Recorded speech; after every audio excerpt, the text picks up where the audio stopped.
Hola, bienvenidos a este diálogo Conectas. Es el cuarto del ciclo que hemos denominado Reimaginando el futuro de la sociedad civil.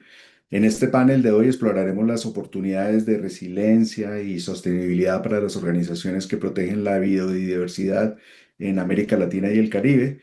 Analizaremos cómo pueden fortalecer su agenda y operar de manera efectiva en un contexto cada vez más desafiante, marcado por la minería ilegal, el extractivismo en términos generales, el grave riesgo además que enfrentan los líderes ambientales. Recordemos que América Latina es la región más vulnerable de agresiones contra líderes ambientales y estaremos aquí precisamente para repensar juntos el papel de la sociedad civil en la construcción de un futuro más justo y sostenible.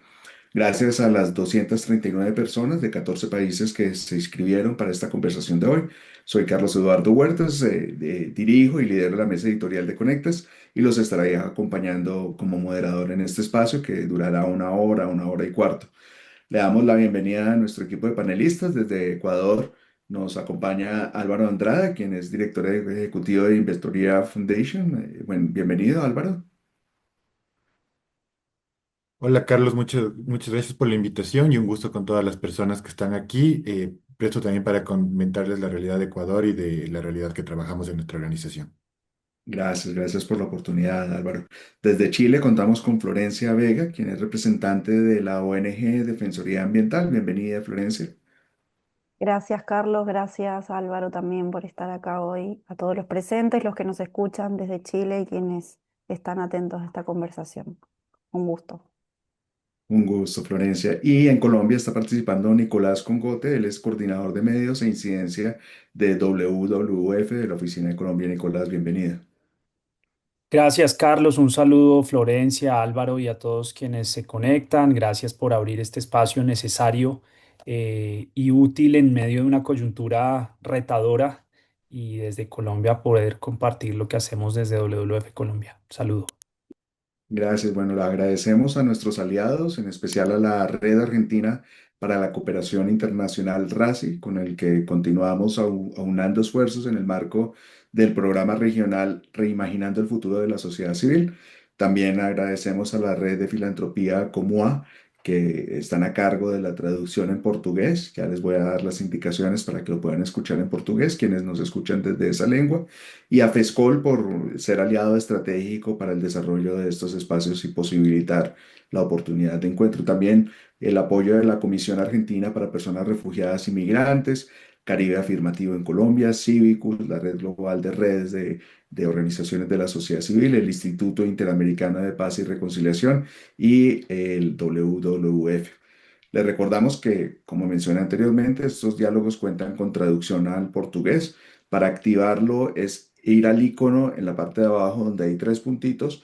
Ahí le dan interpretación en la barra inferior y allí ya pueden escoger el idioma, si portugués o no.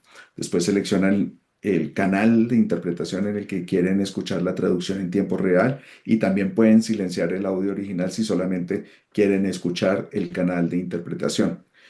Entonces, bueno, vamos a comenzar.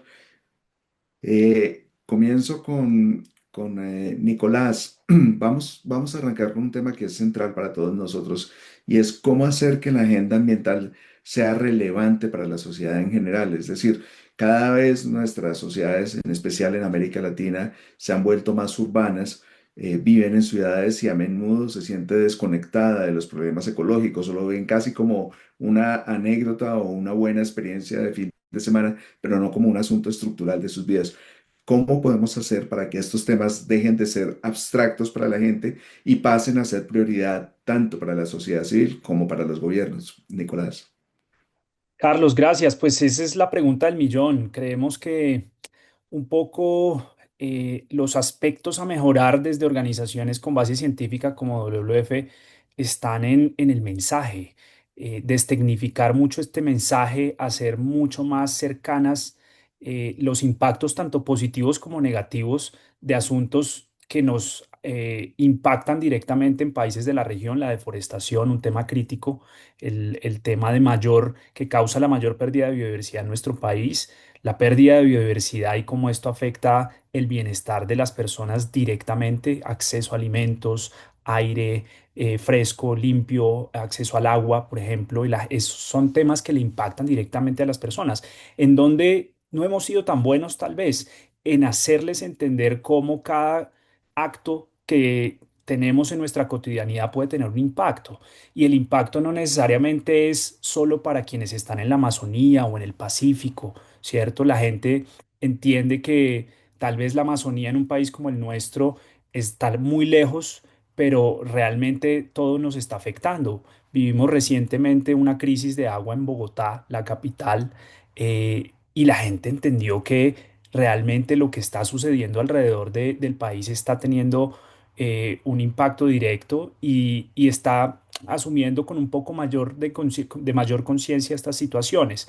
En qué es clave trabajar muy de la mano con los medios de comunicación, con quienes hoy en día en este boom de información generan contenido en plataformas digitales. Sabemos que los canales cada vez son más amplios, los medios tradicionales tienen unas audiencias, pero la gente se está informando por muchas otras posibilidades y canales, y la clave es llegar ahí. Nosotros trabajamos mucho en pedagogía, creemos que este es un tema que no se debe agotar nunca.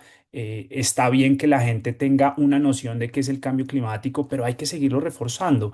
A veces también caemos en el error de interpretar o asumir que la gente ya conoce ciertos temas y los dejamos de lado.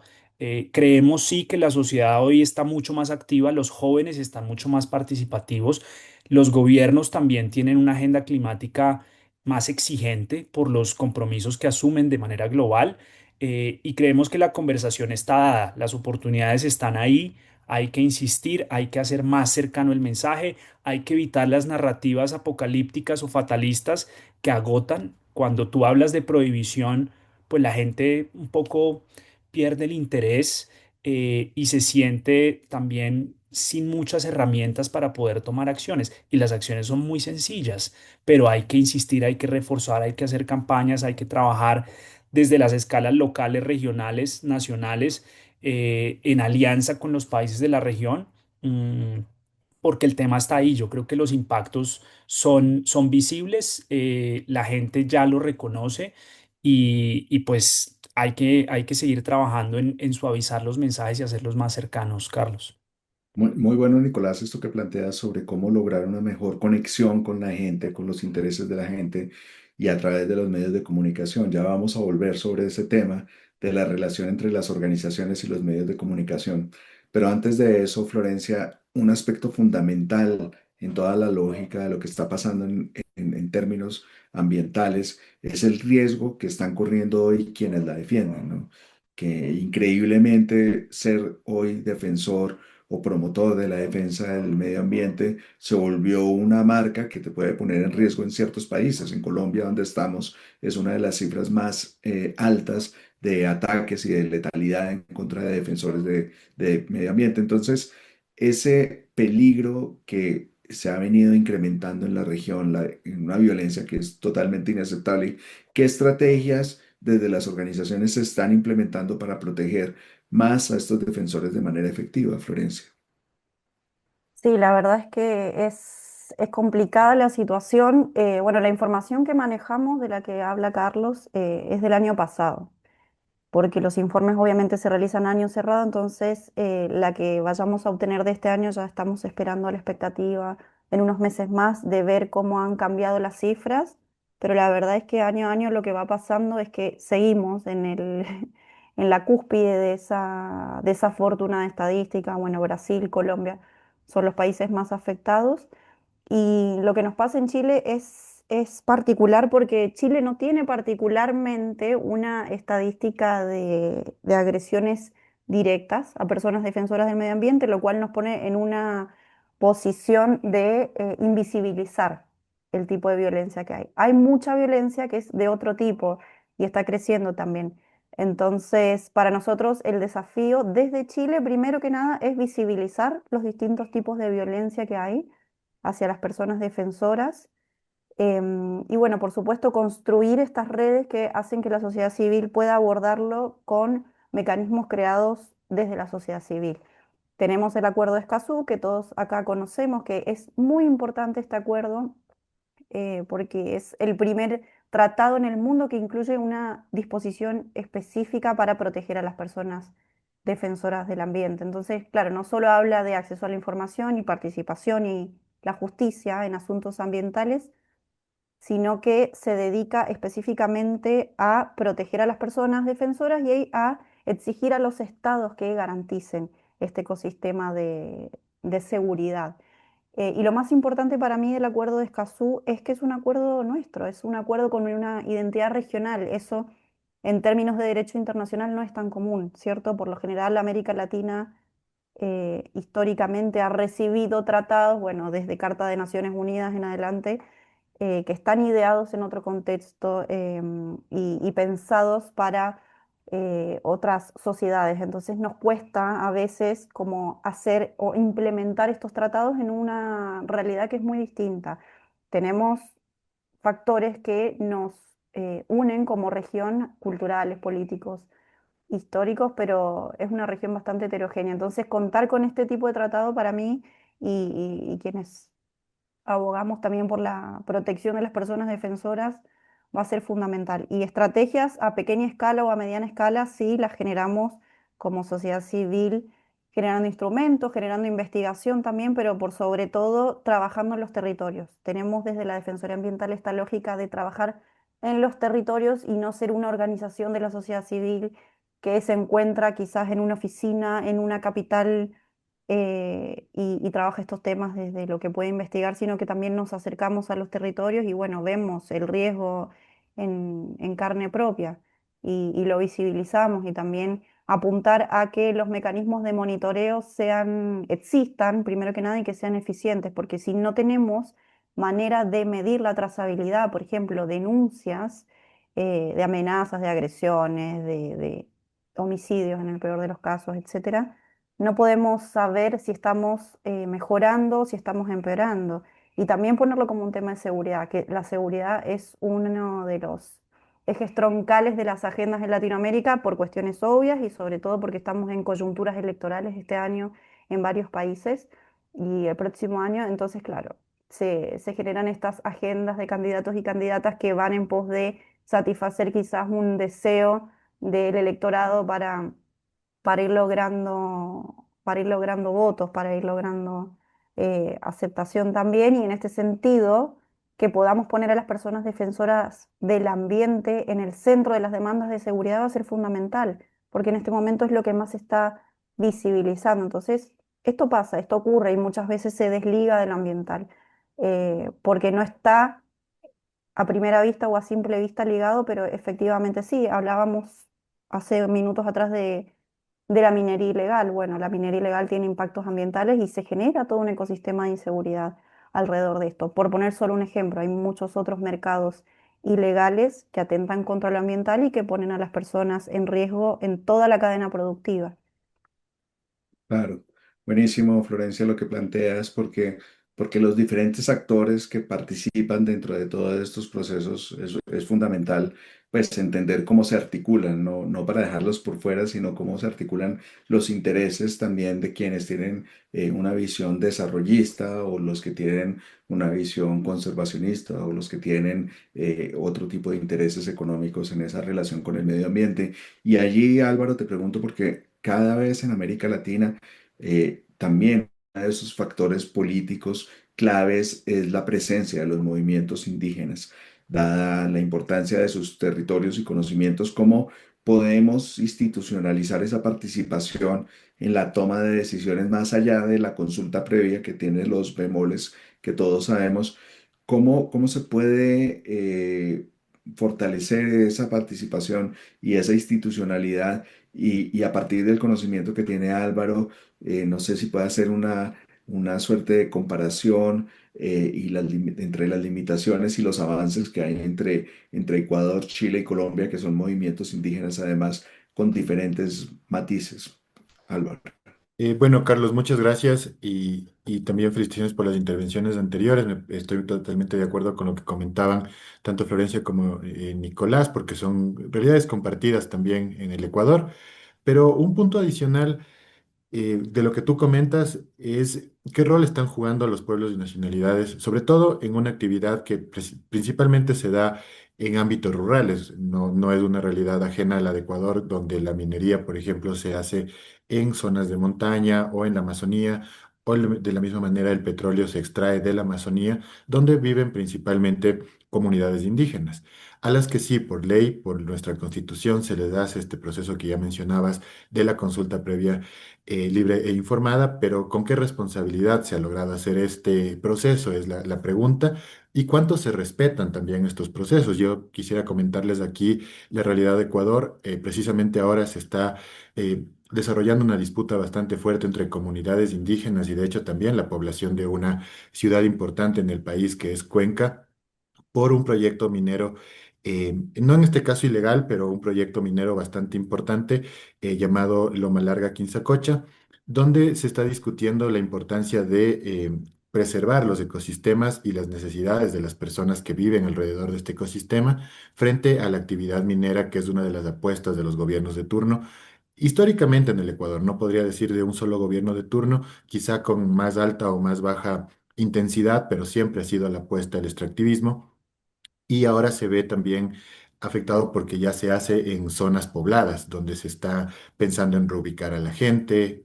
Hay otro proyecto al otro lado del país, al norte, donde ya se ha pensado en reubicar a 95 familias que están ubicadas en un proyecto minero importante para el país. Entonces surge la discusión aquí de cómo se respetan los derechos de las comunidades, su derecho al suelo, su derecho a la vivienda, pero por otro lado también qué tanto se está pensando a futuro. Sobre todo con este proyecto Loma Larga Quinzacocha, una de las principales vertientes de agua para la ciudad de Cuenca, que es la tercera ciudad más importante del Ecuador, podría verse afectado. Y el discurso que se ha generado es las comunidades indígenas no conocen los beneficios de la minería, no conocen que se va a generar empleo o son opositores políticos porque en el último tiempo también en el Ecuador el movimiento indígena se ha convertido en una de las principales fuerzas políticas también, a diferencia de lo que pasaba hace algunos años, donde representaban un 7 un 5% de la población. Ahora son la tercera fuerza política, aunque debo decir tal vez con mucho menos peso que las dos principales, pero en los últimos años se ha mantenido como una fuerza política, entonces el discurso también cambia, ya no es que no conocen sobre sus derechos o no conocen sobre las oportunidades de la actividad extractiva, sino que es un acto político. Y el discurso del gobierno se convierte en que si no dejan que el proyecto minero entre, puede haber minería ilegal. La minería ilegal se combate con minería legal, pero seguimos en esta discusión de qué rol juega la visión de las personas. Y finalmente, también agregar aquí que si bien los movimientos indígenas tienen sus derechos amparados tanto en la Constitución como en acuerdos internacionales, ¿qué tanto se está respetando la voluntad ciudadana? Es otra discusión que hay en el Ecuador. Hace poco tiempo se realizaron consultas populares, donde, por ejemplo, se consultó si el Yasuní debería ser o no explotado, si en el Chocó Andino debería haber actividad minera o no, y en Quinzacocha una consulta popular local también de si están de acuerdo o no con la actividad minera. En todas ganó el no, no, no extractivismo, tanto en el Yasuní como en Quinzacocha con el 80% de la población y también en el Chocó Andino. ¿Qué pasa? Es que el gobierno de turno deslegitima la voluntad popular. No solo la voluntad indígena en este caso, lamentablemente, sino la voluntad general de la población, porque dicen que se desconoce los beneficios o si no se genera una especie de chantaje. Como ustedes votaron que no haya extractivismo, por eso no hay servicios de educación, servicios de vivienda o servicios básicos. Y desafortunadamente ha sido un discurso que se ha estado llevando a cabo en el país. A eso se suma también que ahora el Ministerio de Ambiente se fusionó con el Ministerio de Energía. Ahora, antes era Ministerio de Ambiente, Agua y Transición Ecológica, ahora es Ministerio de Ambiente y Energía a partir de julio de este año. Y para concluir, agregar también que nuestra Constitución tiene algunos avances interesantes. Por ejemplo, es una de las pocas constituciones que reconoce los derechos de la naturaleza como un sujeto de derechos, que reconoce la plurinacionalidad y los derechos de las comunidades indígenas sobre sus territorios. De hecho, incluso en el Ecuador, por la Constitución, se reconoce la justicia indígena dentro de su jurisdicción.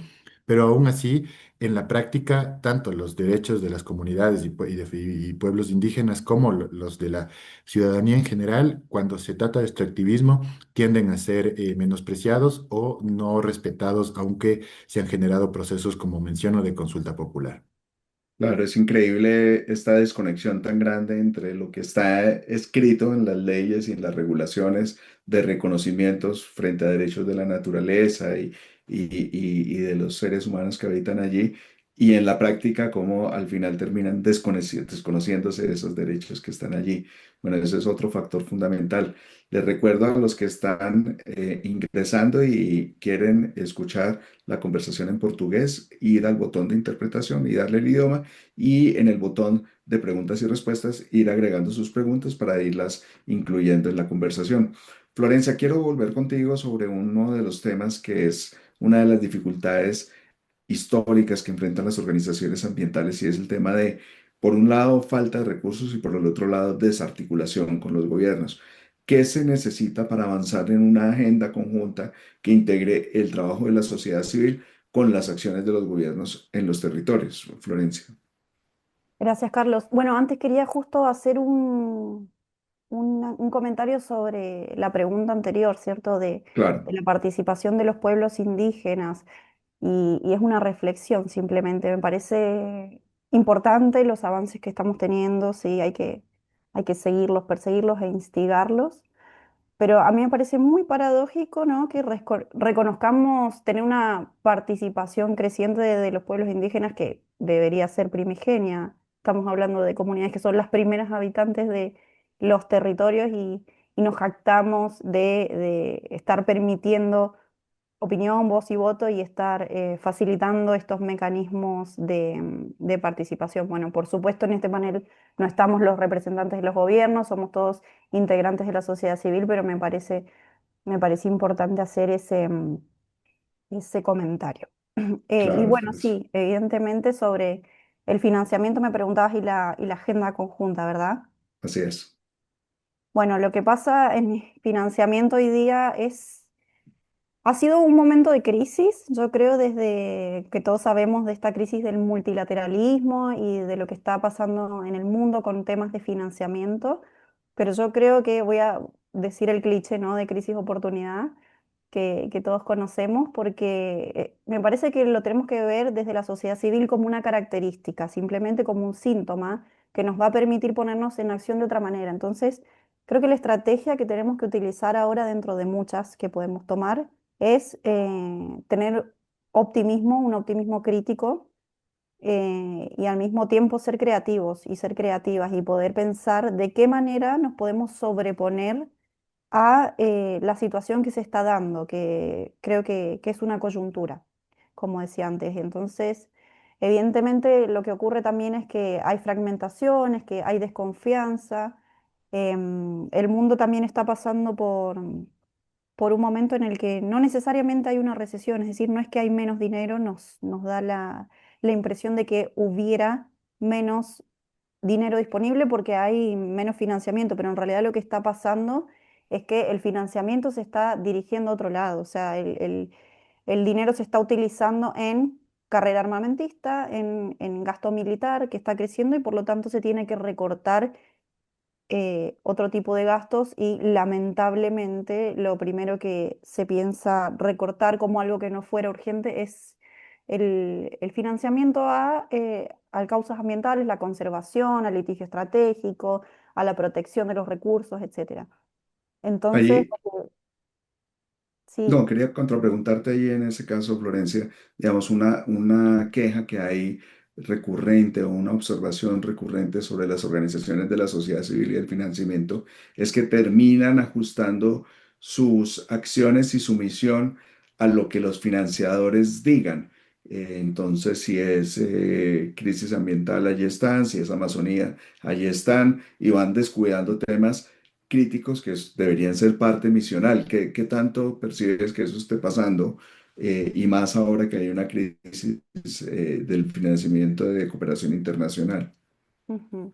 Sí, definitivamente eso ocurre y eso lo vemos Y bueno, repito, me parece que es un síntoma. Quienes trabajamos particularmente en generar estos mecanismos de financiamiento, cooperación y apalancar flujos de capital para poder sostener las organizaciones de la sociedad civil y nuestras causas, lo vemos permanentemente en formular proyectos, etcétera.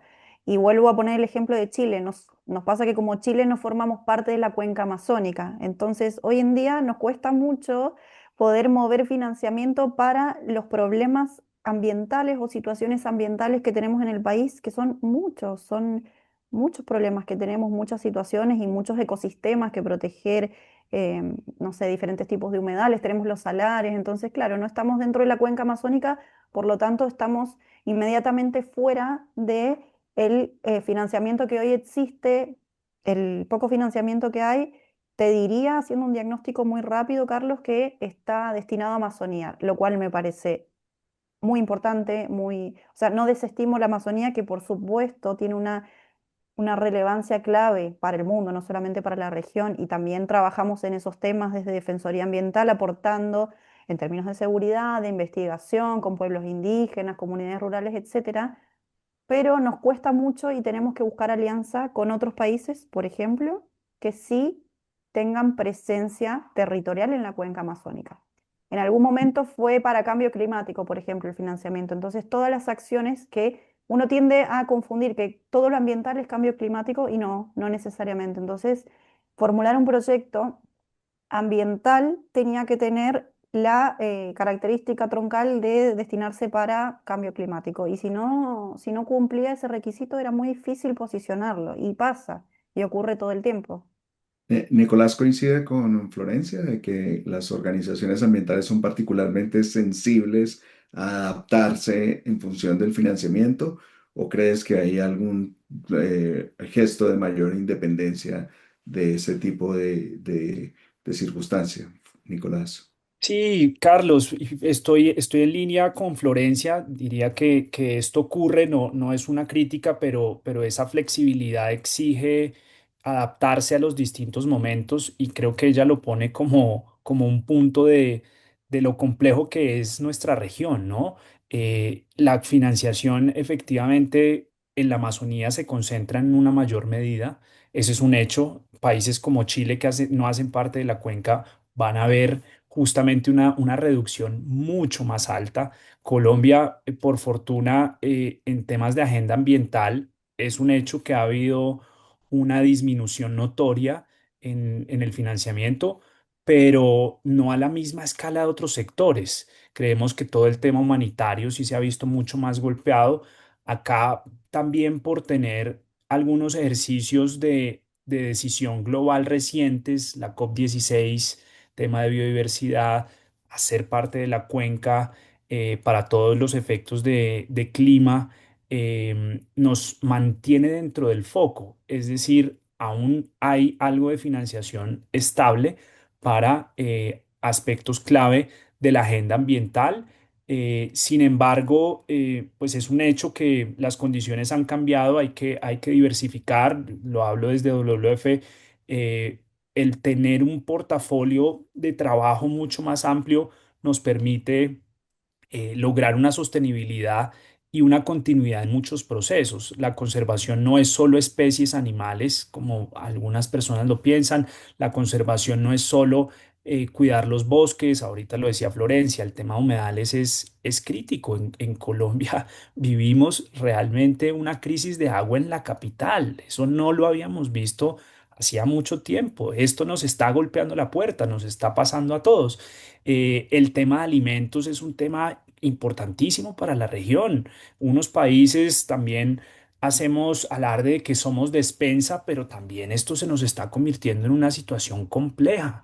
El tema de derechos humanos, de defensores, de personas defensoras del medio ambiente es crítico. Lo hemos visto, las cifras de Colombia con los informes globales nos muestran un panorama desalentador, pero ese es un tema que hay que seguir trabajando, ¿cierto? Entonces, el tener unas agendas más diversas, y esto es un poco desde la posibilidad de las organizaciones y cómo están configuradas, nos permite tener un poco más de sostenibilidad en procesos. Pero efectivamente las coyunturas y la situación actual obliga a hacer giros rápidos y a poder entender cómo adaptarse al momento y pues ese es un hecho, está pasando, muchos colegas han tenido que encontrar nuevas formas de trabajo, nuevos frentes y pues lo estamos viendo hoy en día en Colombia de una manera pues muy directa, ¿no? Tú sabes, Carlos, el tema de financiamiento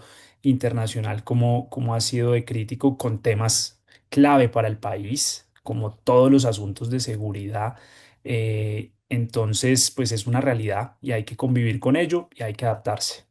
Ahí Nicolás mencionaba el tema, por ejemplo, de ecosistemas fundamentales como el tema de humedales y hay otros ecosistemas vitales, páramos, eh, eh, otro tipo de bosques, los desiertos también, en fin. Y hay una alta concentración y atención sobre el tema de la Amazonía por temas de financiación. En este tipo de ecosistemas vitales, incluso para las poblaciones urbanas, porque lo que sucede en la Amazonía probablemente no toca tan directamente a lo que puede estar sucediendo, por ejemplo, en una capital como Bogotá, que sí está muy expuesta a lo que suceda con sus páramos o sus humedales. Allí, desde la experiencia suya, Nicolás, ¿qué obstáculos enfrenta la participación de la sociedad civil y qué ideas o estrategias innovadoras ha habido para lograr una mayor involucración, una mayor participación de la gente sobre estos temas? Pues Carlos, yo creo que uno de los temas es tal vez la falta de información, un poco también el desconocimiento. Creo que las narrativas han sido mucho más efectivas en ciertos temas como los bosques, la Amazonía en el caso nuestro, y el tema de ecosistemas clave como los humedales, los páramos, recién están generando algo de atención, diría yo. Las ciudades en nuestro país le han dado la espalda sin duda a los humedales, convirtiéndolos casi que en destino final de desechos y aguas residuales. Desconocemos en muchas ocasiones, en casos como este, que los humedales son las principales fuentes de agua dulce y proveen alimento y que hacen más duros los impactos para las poblaciones más vulnerables. Entonces, yo creo que parte de eso, yo creo que también un poco las políticas públicas son menos priorizadas hacia temas de este tipo, porque infortunadamente también los compromisos que se adquieren de manera global no apuntan tan directamente, a pesar de que los humedales tienen la Convención Ramsar y tienen, digamos que algunos acuerdos que se han logrado, pero al final es eso, yo creo que es un poco resolver los compromisos que se adquieren internacionales, que son un poco más macro, todo el tema clima, todo el tema de biodiversidad, y después van entrando de manera un poco más tímida y con menos dientes esos asuntos que resultan ser prioritarios y que solo nos damos cuenta cuando hay una crisis. Ese es el punto. Ahora hablamos del tema de agua. Yo sigo insistiendo, el tema de agua es crítico, pero Y solo nos damos cuenta cuando ya la situación es compleja. de hecho, en esa línea incluyo una pregunta que nos hacen desde Argentina y le consulto a Florencia, precisamente el tema agua como un asunto estructural, descuidado en general pareciera de la agenda ambiental de las organizaciones. Cómo fortalecer mecanismos de gobernanza, cómo fortalecer campañas de atención, por ejemplo, en un tema tan sensible que son la contaminación transfronteriza de ríos en América Latina, ¿sí? En la parte del sur del continente, desde los Andes van de un lado para otro, en Centroamérica igual, bueno, el Amazonas pasa por diferentes países. ¿Cómo atender esa urgencia, Florencia? Nos preguntan desde Argentina. Ujú. Bueno, el tema del agua es troncal en términos de seguridad. Yo siempre lo que trato de hacer es cambiar la narrativa y lo tratamos de hacer desde la Defensoría Ambiental para que se entienda que no es como, a ver, no es una motivación ambiental como algo de gusto por la naturaleza, o me gustan los animales, o me gusta hacer actividades al aire libre, por lo tanto me dedico al activismo ambiental.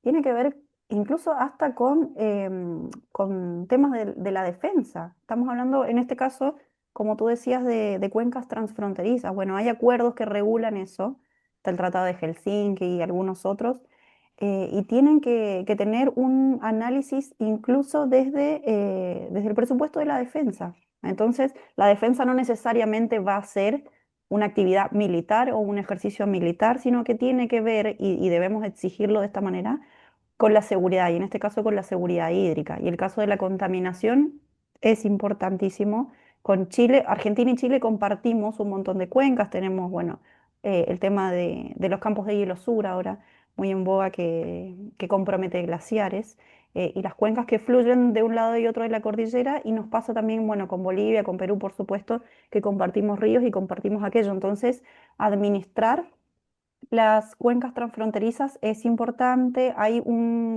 todo un trabajo de análisis y teórico, si se quiere revisar, que es sobre la gobernanza climática transnacional. Pero básicamente lo que se va poniendo de relevo es cómo los gobiernos tienen que trabajar de forma conjunta, tanto para este tema como para otros que se relacionan, por ejemplo, con la transición energética justa o la transición socioecológica justa. eh, Tuvimos hace poco el tema de los acuerdos postpetroleros, ¿cierto? Que se trabajaron entre Colombia y entre Brasil. Hubo una propuesta muy interesante de Colombia a la cual Brasil no quiso acogerse, por ejemplo.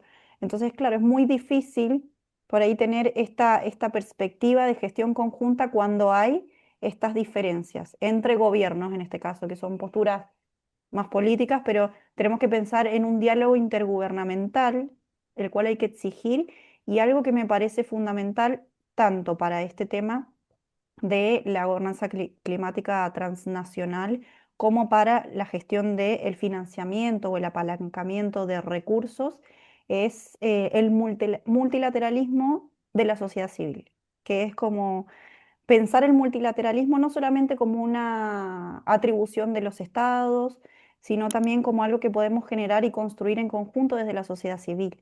Entonces, aliarnos con organizaciones de otros países.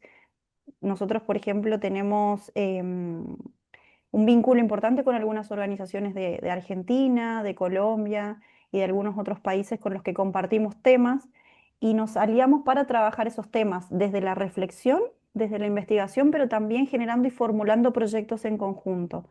Entonces ahí creemos que es importante construir ese multilateralismo. Es la estrategia que tenemos justamente para abordar esta hiperespecialización de los fondos ambientales, que sean amazónicos o que sean solo, por ejemplo, para pueblos indígenas con ciertas características. Entonces, respondiendo a la pregunta, yo creo que el poder que tenemos como sociedad civil, informada y participante, es importante, es grande, y tenemos también que hacerlo crecer, por supuesto. Pero me parece que no subestimar esa capacidad que tenemos de influir y de construir soluciones va a ser fundamental. Y reconocer también, necesitamos tener inventarios de humedales, inventarios de, no sé, ríos, por ejemplo, o de cuencas transfronterizas, y estar muy al tanto de cuáles son los puntos en donde confluimos en ese sentido. No, muchas gracias Florencia por aportar esta idea del multilateralismo de la sociedad civil, que se suma un poco a lo que mencionó también anteriormente Nicolás sobre la diplomacia ambiental. Y ahí aprovecho esas dos respuestas, Álvaro, para preguntarle el papel de América Latina en el escenario global, ¿cómo lo ve? La crisis ambiental es global, requiere una respuesta global, pero ¿de qué manera podemos fortalecer la voz de América Latina y del sur global en esas agendas internacionales hoy? Álvaro. Gracias, Carlos. Bueno, yo considero que uno de los principales puntos es reconocer que, como mencionaba Nicolás, aquí no es el lugar donde no sucede o se conserva o esa reserva que tenemos de protección ambiental, sino que aquí también estamos experimentando desafíos serios. Nicolás comentaba la realidad del agua en Colombia.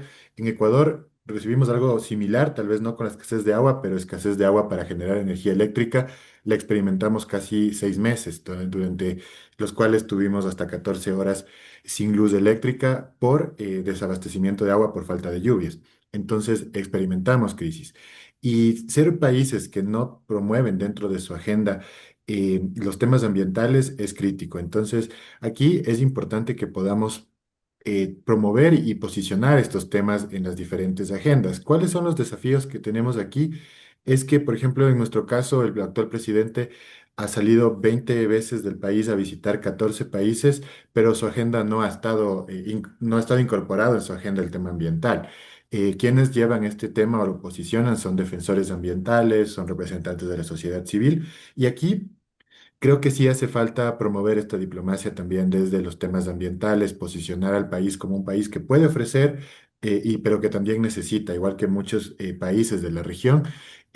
Comparto también mucho, o compartimos en Ecuador mucho esta situación que Nicolás comentaba en Colombia. Se han visto opacados tal vez los temas ambientales por la agenda de seguridad, por las reducciones que ha habido a los temas de derechos humanos y protección de los derechos humanos, pero y si bien la agenda ambiental no ha sido la más afectada, se ha invisibilizado bastante.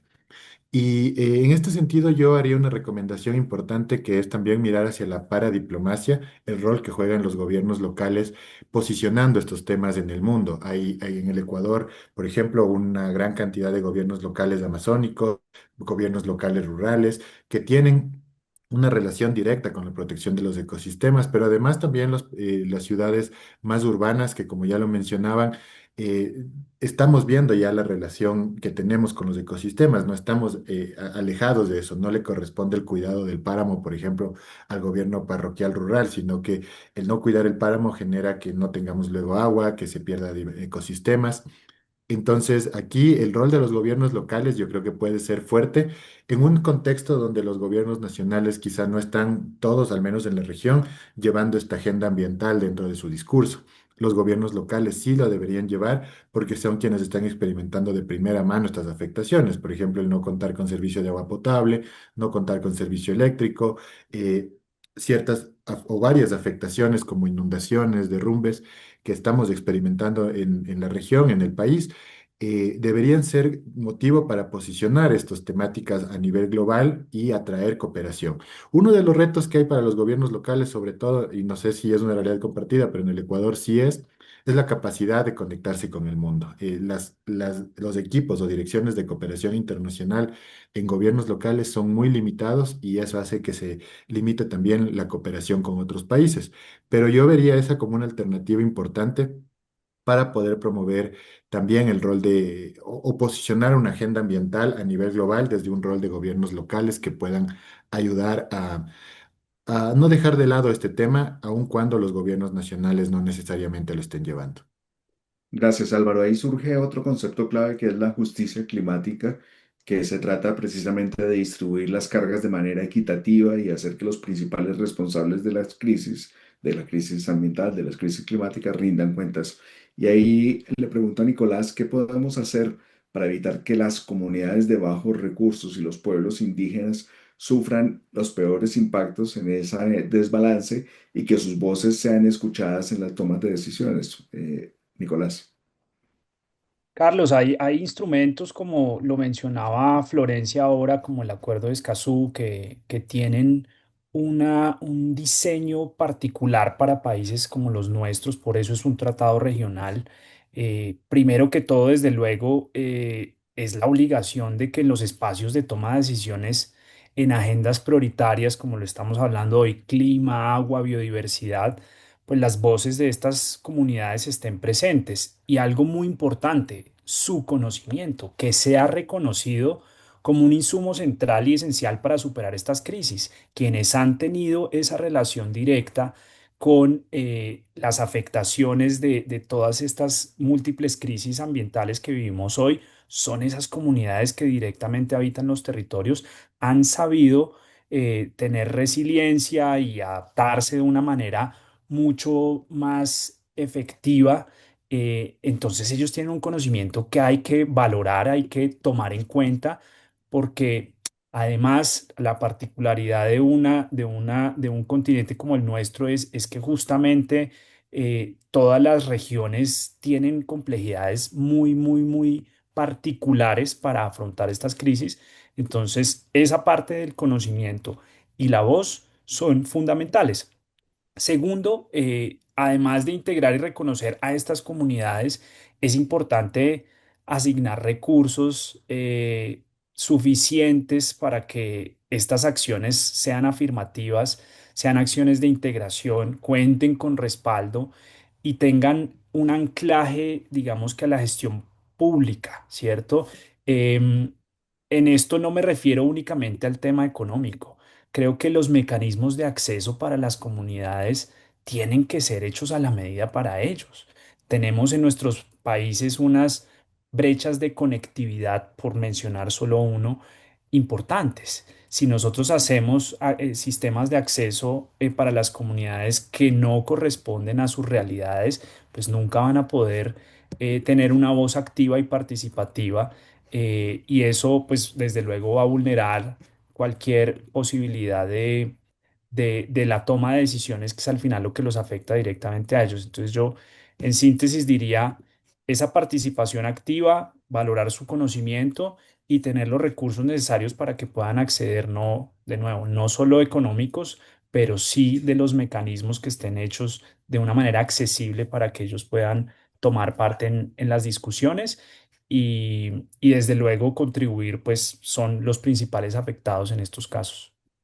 Ahora, Florencia, la agenda ambiental no está exenta de las presiones y de las circunstancias que se dan en la fragmentación política que está viviendo el continente, en la polarización, en un momento donde se necesita cooperación, por ejemplo, para trabajar temas compartidos de ecosistemas comunes como es el Amazonas, como es el Chocó Darién, lo que planteaba ahorita de las cuencas hidrográficas en los Andes entre Chile y Argentina. ¿Qué diferencias Florencia nota en la voluntad política de Colombia, Chile y Ecuador para liderar estas iniciativas comunes? Sí, bueno, hay diferencias. La verdad es que tiene que ver también, como mencionabas, Carlos, con el contexto político, con la coyuntura. Nosotros en Chile, que puedo hablar con más propiedad porque vivo en Chile, por supuesto, y vivo los conflictos socioambientales, tuvimos dos procesos constituyentes hace unos años atrás que resultaron fallidos porque no se llegó a hacer no se pudo llevar a cabo el proceso constituyente, pero fueron enriquecedores para no ser tan pesimista, si se quiere, y nos llevaron también a reflexionar sobre esta agenda ambiental que queríamos posicionar en términos institucionales en la Constitución. Lamentablemente, la Constitución ecológica que se quiso aprobar no llegó a puerto porque no hubo un consenso social amplio para lograr aquello, pero definitivamente el acuerdo en la sociedad existe, o sea, existe un consenso sobre lo que se quiere, sobre cuál es el norte, pero no se puede llevar todavía a implementar en términos institucionales amplios. Sí tenemos instrumentos, tenemos una institucionalidad ambiental que ha evolucionado, tenemos tribunales ambientales, pero sí tenemos también cosas que aprender de nuestros países vecinos. Nosotras como Defensoría y la sociedad en general mira siempre lo que ocurre en Colombia porque tienen ahí un índice grande de biodiversidad. Sabemos que es uno de los países más biodiversos del mundo por metro cuadrado, tienen cantidad de humedales. La presencia y la participación indígena tiene una característica muy particular y muy importante en Colombia, lo mismo que en Ecuador, lo que mencionaba también del Yasuní, fue súper interesante de observarlo acá. Entonces, no podría decirte como, bueno, cuál es una diferencia o hacer un esquema de diferenciación de qué pasa en cada uno de los países, pero sí definitivamente que compartimos agenda y el diálogo que podemos entablar refiriéndonos a esos temas va a ser fundamental. Ahora tenemos en Chile la Ley de Humedales Urbanos, que es una ley que es única en la región y de la cual, por ejemplo, Colombia también se está nutriendo, ha tenido un debate en el Parlamento, no ha tenido todavía la suerte la fortuna de poder llevarla a un instrumento y sancionar todavía algo, pero sí es un debate que se ha estado dando. Entonces nos parece que ir revisando estos temas y tener también la opinión no solamente de lo que uno puede recoger de los medios oficiales o gubernamentales o estatales, va a ser importante. Ya, Florencia, muchas gracias, Florencia. Ahora, Álvaro, quiero volver a un tema que usted comentó de las de las industrias extractivas y de la participación de la sociedad en el caso de Ecuador. Eh, Florencia mencionaba nuevamente el establecimiento de una ley y cómo esta ley puede servir de modelo para otros países como el caso colombiano. En el caso ecuatoriano, no solamente hay leyes, sino que hay movilizaciones ciudadanas importantes, eh, y no ha pasado nada, ¿no? O sea, de ser resultado de la participación ciudadana, probablemente la economía de Ecuador estaría más cercana al modelo costarricense que al modelo extractivista ecuatoriano actual. Entonces, en ese panorama, ¿cómo las organizaciones pueden desarrollar una resiliencia a largo plazo contra esa falta de transparencia de los sectores políticos o esa corrupción? O sea, directamente, ¿qué ingredientes claves son necesarios para lograr un cambio sistémico y duradero pese a esa circunstancia? Gracias, Carlos. Y bueno, uno de los retos que tiene el Ecuador por varios años ha sido el discurso de la diversificación económica que se ha quedado en discurso. Desde el gobierno de Rafael Correa se hablaba del cambio de la matriz productiva, luego Lenín Moreno planteó lo mismo, Guillermo Lazo algo similar, ahora Daniel Noboa también, pero cada uno de estos presidentes al mismo tiempo ha dicho vamos a extraer, el proyecto es necesario. E incluso tuvimos un presidente que el año pasado, hace 2 años, decía vamos a extraer hasta la última gota de petróleo que hay en el Ecuador. Y al mismo tiempo se han dado procesos que Florencia también los mencionaba, como por ejemplo la consulta popular que tuvimos sobre el Yasuní, el extractivismo en el Yasuní, el extractivismo en el Choco Andino, que entre otras cosas son hitos históricos para el Ecuador porque es la primera vez que una consulta popular se motiva desde la ciudadanía, no se motiva desde gobierno. Entonces, más allá de solo ser una consulta popular, es una consulta popular histórica porque se motivó desde la misma ciudadanía. Pero también nos muestra la realidad. La ciudadanía es la que está llamada a cuidar los ecosistemas, a cambiar la realidad o la visión únicamente extractivista, porque desde los gobiernos de turno es el desafío, cómo cambiar esta visión dependiente de la extracción de los recursos que en el Ecuador va desde los años 70, es decir, vamos más de 50 años con esta realidad.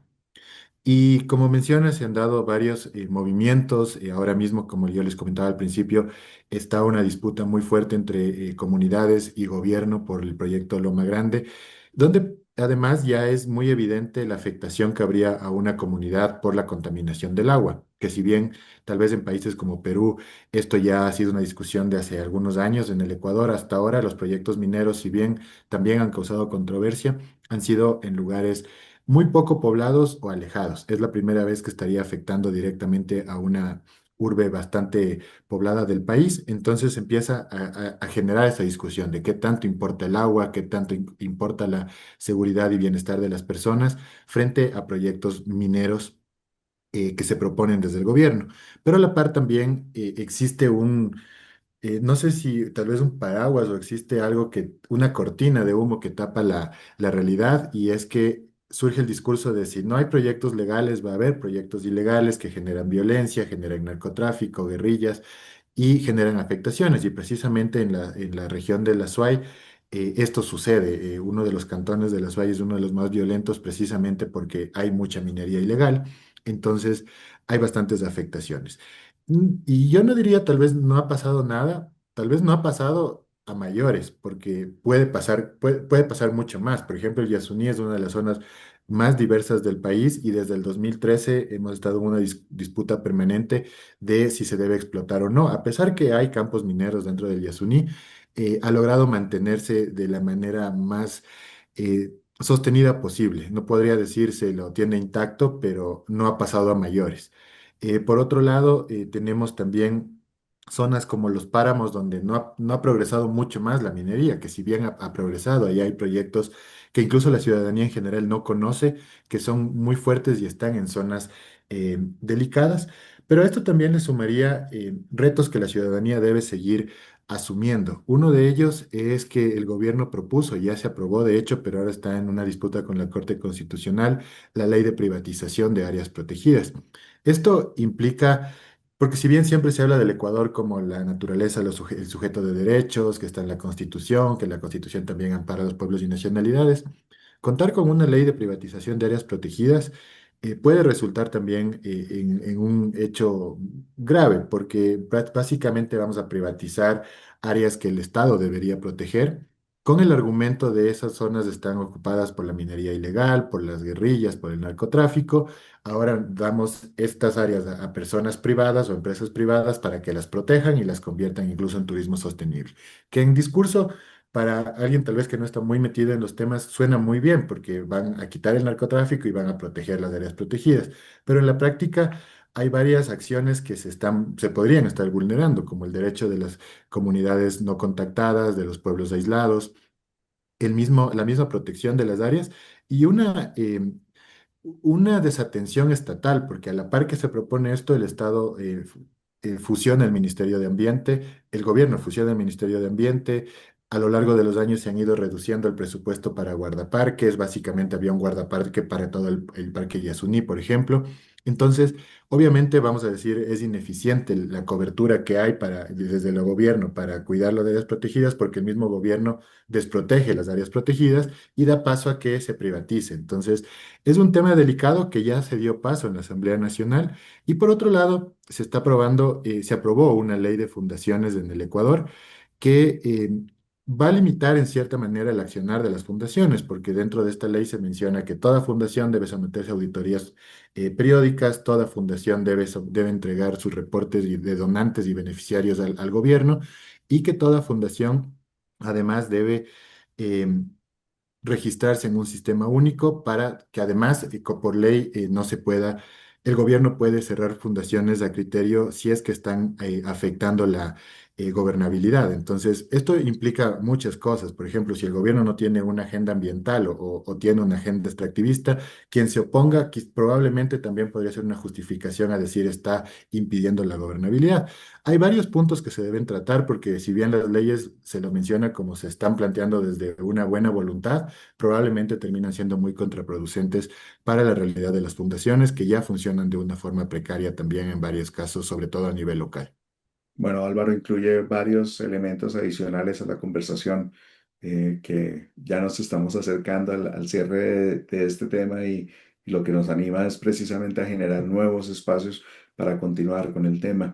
Pero allí dentro de lo que menciona Álvaro y esta posibilidad de instrumentalización de la agenda verde como una suerte de recurso político para ganar audiencias más jóvenes, pero una falta de compromiso real o de parte de las industrias en ese lavado de imagen verde que se conoce como greenwashing y que claramente entra a ser un problema. Allí le pregunto a Nicolás, ¿qué estrategias usa WWF para construir y sostener narrativas sólidas basadas en lo que hablábamos de justicia climática, que abarquen no solamente la ciencia, sino también las desigualdades sociales que generan las crisis? Nicolás. Y Carlos, pues digamos que hay instrumentos que en WWF son muy exigentes, que parten desde esos procesos de debida diligencia muy rigurosos, una exigencia máxima, desde luego, en los propósitos y en los objetivos de conservación que se tiene cuando se trabaja con aliados. Es indiscutible que muchos se acercan a los temas de naturaleza con propósitos más corporativos que de fondo de transformaciones hacia la conservación. Eso pasa, pero desde organizaciones como la nuestra tratamos de ser muy exigentes en con quiénes trabajamos y cómo trabajamos. Eh, Nosotros, por ser una organización basada en ciencia, a pesar de que tú dices no solo de ese lado, pues digamos que es una contribución que tenemos. Datos, información, trabajo en campo, un ejercicio de trabajo en red que nos permite tener líneas base sólidas, formas de hacer comparativos y demostrar avances o retrocesos, y eso es un insumo importante, pero reconocemos desde luego que las personas estamos en el eje de la discusión, no solo porque existe una afectación directa sobre nuestra salud y bienestar, principalmente con las comunidades más vulnerables, sino porque además las personas somos quienes debemos promover y tomar acción para abordar cualquier solución posible o necesaria para abordar las múltiples crisis. Entonces podríamos decir que un antídoto tal vez para greenwashing es la transparencia en el manejo de la información. Tenemos que asegurarnos de contar los impactos reales con cifras claras, datos que la gente pueda entender, que ese es el tema que decía muy al principio de la conversación, y comparar sin mezclar datos o conceptos que confundan. Entonces yo diría que la transparencia es un valor fundamental aquí.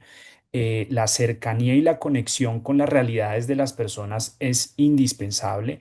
El poner unas metas de conservación medibles, claras, unos propósitos y objetivos minimizan el riesgo de que esto ocurra. Vienen incluso unas normativas eh, de aplicación este y el próximo año en la Unión Europea que son muy interesantes, y que obligan, digamos que en ese trabajo entre organizaciones ambientales y de la empresa privada a ser mucho más exigentes también en la forma de comunicar.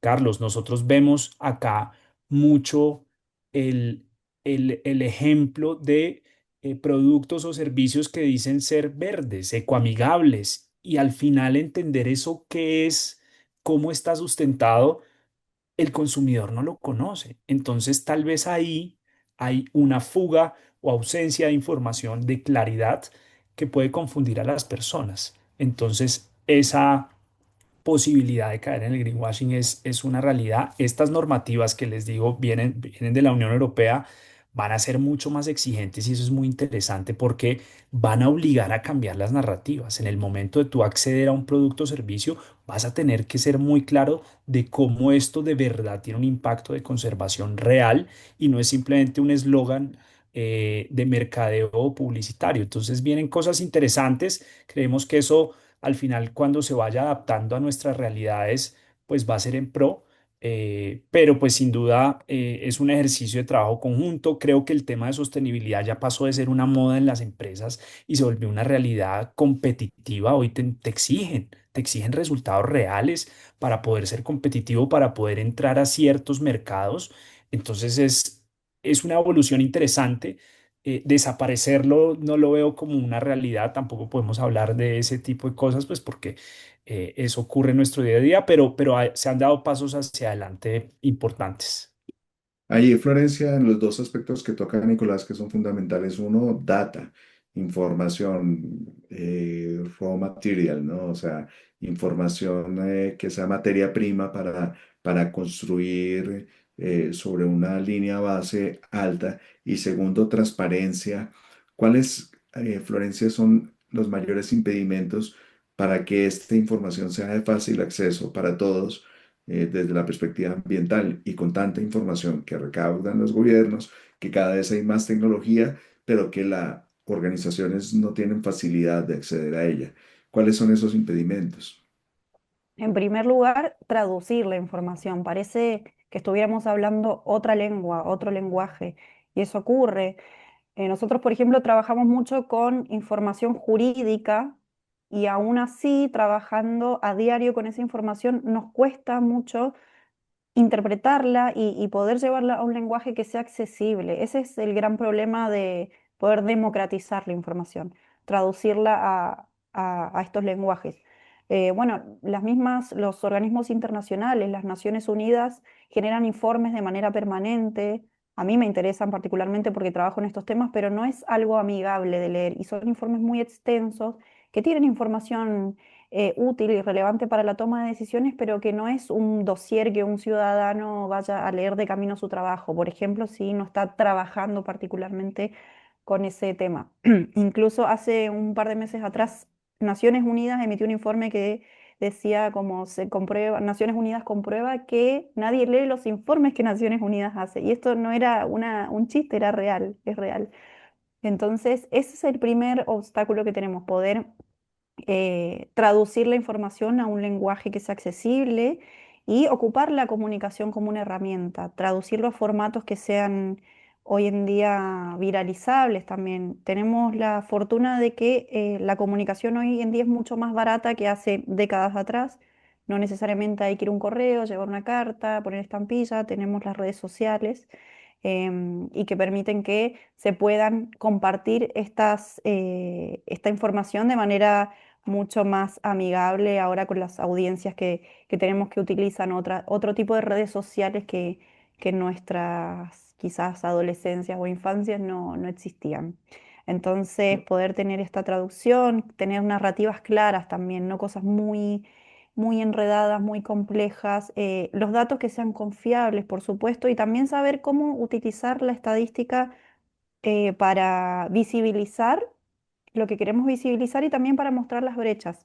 Hablaba Álvaro de cómo mostrarlo en cifras, hablaba del impacto. Bueno, si vamos a medir si X organización, entidad, empresa hace o no hace cierta acción, veamos qué impacto tienen números. Perfecto. Y también veamos cómo esos números ocultan ciertas cosas. Entonces, tener siempre este ojo crítico y poder facilitar y digerir quizás la información para que sea aún más digerible por las audiencias. Nosotros hacemos activismo utilizando estas herramientas, lo cual nos parece democrático porque es, como decía, económicamente accesible.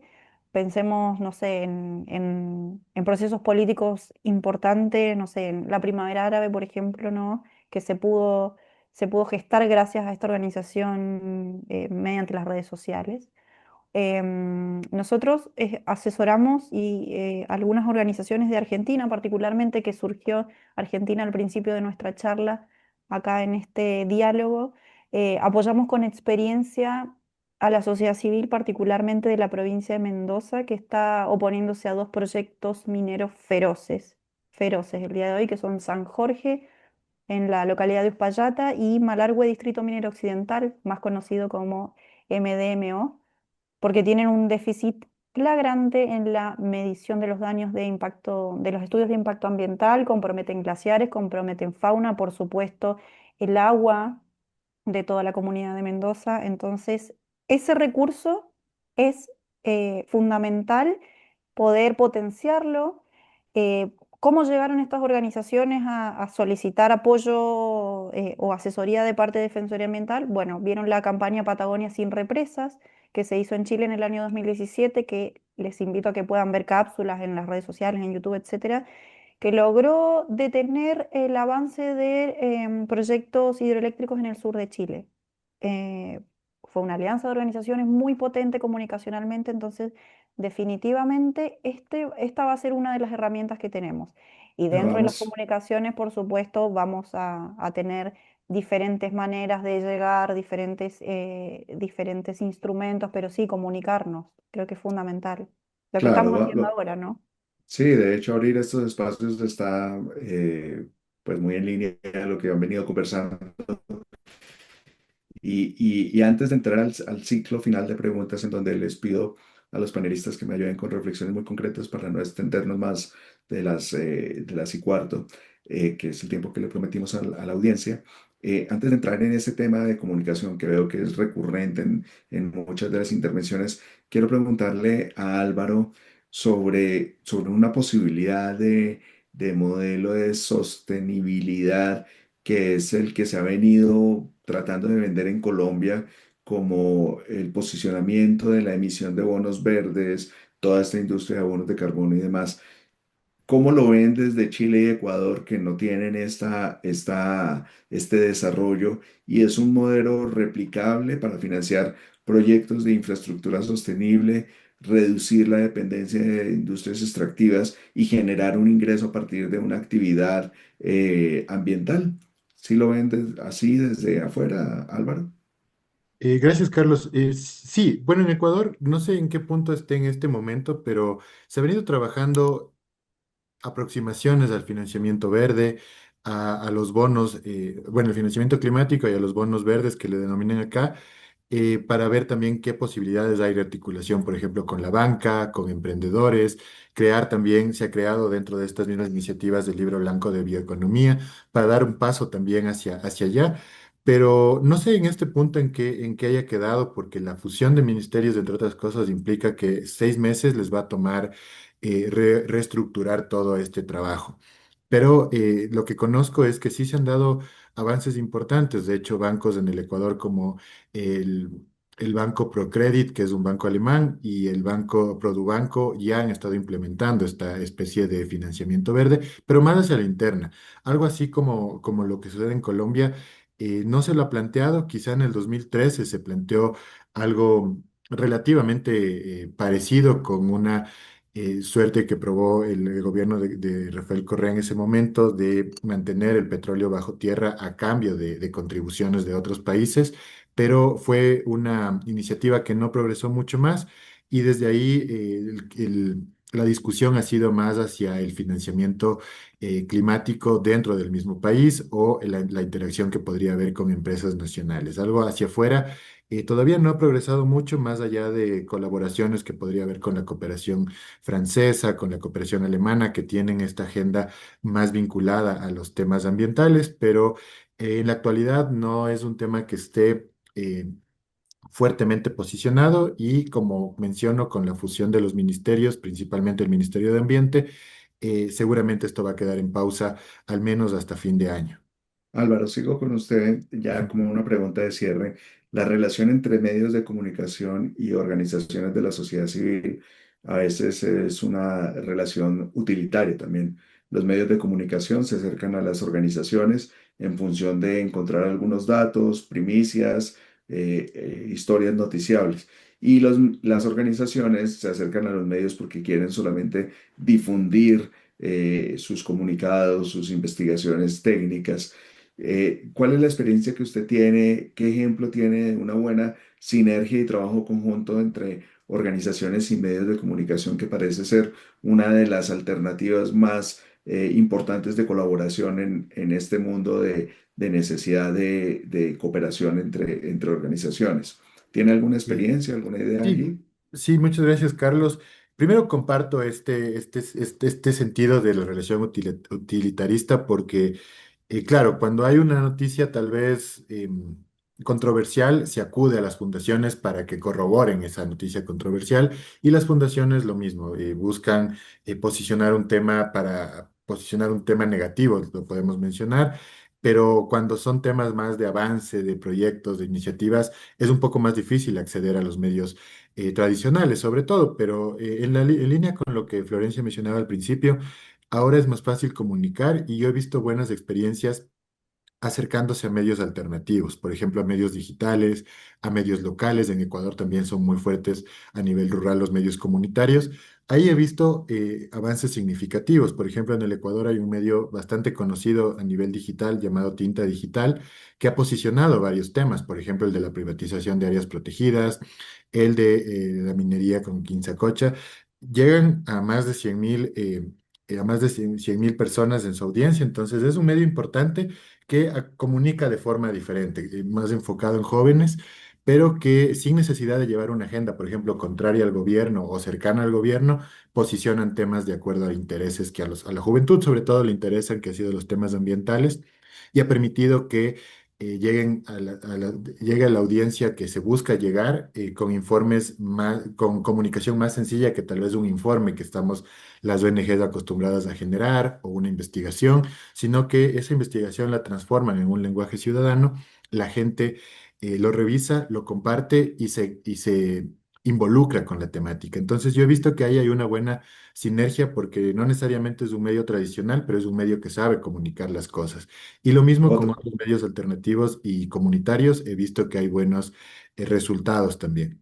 Otro sector que es fundamental en esta ecuación, Florencia, y lo incluyo en una de las preguntas que nos hacen del público, y es la relación con la academia, la relación entre organizaciones de la sociedad civil, medios y academia. ¿Cómo fortalecer esa relación y tener unas mejores formas de comunicación entre estos tres sectores y tener una experiencia positiva hacia el resto de la ciudadanía? Florencia, ¿qué nos puedes comentar ahí? Ujú.